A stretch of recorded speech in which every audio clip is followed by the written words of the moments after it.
OK, let's go. Salut gang.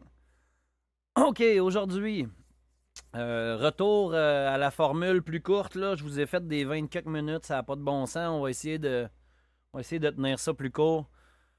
Peut-être un plus long par semaine, là, mettons le vendredi là, pour finir la semaine. On va voir, c'est à suivre. Mais bon, une nouvelle qui a sorti récemment, qui a attiré mon attention. Mark Carney invite le président de l'initiative du siècle au Conseil sur les relations canado-américaines. Là, ils disent invite, là. C'est nébuleux. D'après moi, il risque pas mal plus de siéger. J'ai l'impression que le petit monsieur qui est avec BlackRock, d'ailleurs, j'ai bien l'impression que M. Carney lui doit son siège plus qu'il l'invite. Mais ça, c'est... en tout cas, à suivre. On le sait pas. On va voir. Sensory Initiative co-founder Mark Wiseman, pas Mike, Mark Wiseman, call for a massive increase in Canada's immigration levels. Fait que lui, ce qu'il veut, M. Wiseman, c'est une augmentation massive du niveau d'immigration au Canada. Avec le but ultime d'amener le pays à une population de 100 millions. Actuellement, au Canada, 40,1 millions. Ça veut dire que son objectif, c'est plus que doubler. Récemment, qu'est-ce qu'on nous casse les oreilles avec beaucoup au Canada? Oui, monsieur, la crise du logement s'aggrave partout au Canada. Fait que s'il manque de logement, il serait très avisé d'augmenter la population, n'est-il point? C'est une solution viable, je te dirais. Crise du logement au Canada en 2024 a atteint un sommet historique avec un taux d'occupation qui descend sous la barre des 3% partout au Québec. Le Canada est-il confronté à une crise du logement? En effet, oui, je pense que... Bon, quelles sont les vraies raisons?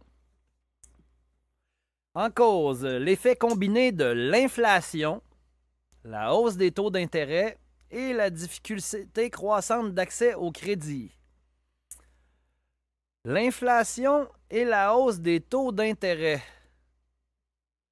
Hausse du prix des loyers disponibles de 2020 à 2024 par région. Trois-Rivières, 50, Rimouski, 49, Sherbrooke, 44%, Saguenay, 37, Québec, 33, Montréal, 27.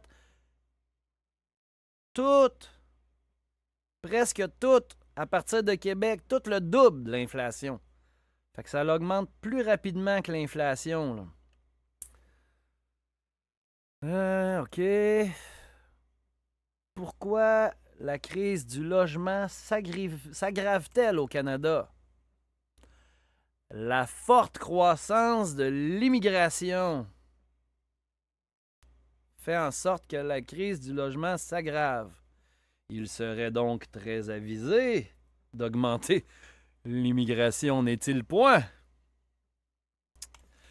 Régler la crise du logement, ça c'est par la SCHL. Là. Un marathon, non un sprint. Du 27 février, là, il y a eu des recherches récentes de la SCHL qui montrent qu'il pourrait falloir jusqu'à 30 ans pour y arriver. Donc, logiquement, ça presse. Les affaires ici. Je l'ai dessus. Ouais, je l'ai là, regarde. Variation annuelle moyen pour un logement. En augmentation constante jusqu'en 2023. Là, quand ça se met à redescendre, qu'est-ce qu'on fait? Ben, let's go!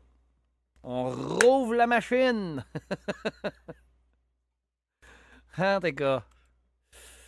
Fait que notre cher ami ici, là, juste des belles solutions pour nous. Il nous propose que des options très viables puis super avantageuses. Puis lui, ben, c'est le grand méchant loup. Écoutez pas ce qu'il a à dire, ce petit monsieur-là. Mais écoutez celui-là ici, là. Lui, là, c'est... Oh oui, là, lui, il a des belles solutions. Il va nous amener notre ami de BlackRock sur le conseil. Il va augmenter l'immigration, il va augmenter les loyers, il va augmenter le manque de loyers, ils vont augmenter les mensonges pour nous faire croire que les libéraux vont bâtir plus de maisons, alors qu'on sait très bien que c'est irréalisable. Je pense qu'ils l'ont même avoué eux-mêmes. Là, peut-être je pourrais revenir dans une autre vidéo là-dessus. Là, j'ai pas le temps de vous trouver l'article pour le besoin immédiat. Là, je pense on commence déjà à dépasser le temps qu'on aimerait garder ça. Fait que on va couper ça court pour cette vidéo-là, puis je vais vous en faire d'autres. Alright, bonne journée. Salut, à la prochaine.